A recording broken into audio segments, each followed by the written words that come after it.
ওই সার্জিস না কি নাম, করাচি আর লাহোরে পাঠানে মেডিকেল করাতে। এখানে পাঠাস কেন? এখানে পাঠাস কেন? একটা হসপিটাল নেই? লজ্জা লাগে না? 500 বছর পরে রাম মন্দির হয়েছে,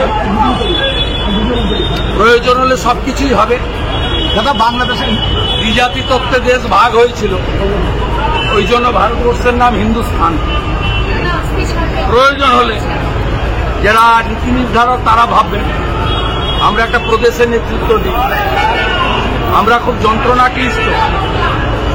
আমার মা বরিশাল থেকে এসেছেন, দেশভাগের বিভীষিকা আমার বাড়িতে আছে। এটা চিরন্তন সত্য। ভাষণ করছেন বাংলা, চিরন্তন সত্য। এক হ্যায় তো সেফ बांटेंगे तो वीर ममता का साथ काटेंगे।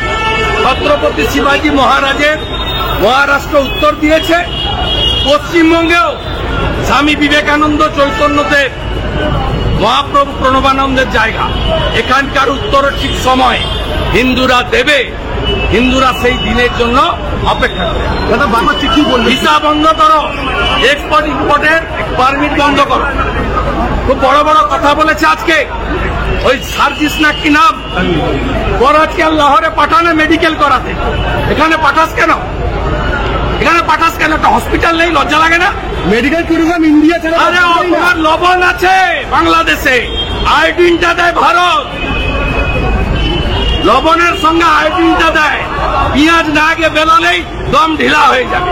সোমবার থেকে একটা গাড়ি যাবে না, একটা গাড়ি যাবে না, একটা গাড়ি ট্রেন গুডস গাড়ি যেতে দেবো না।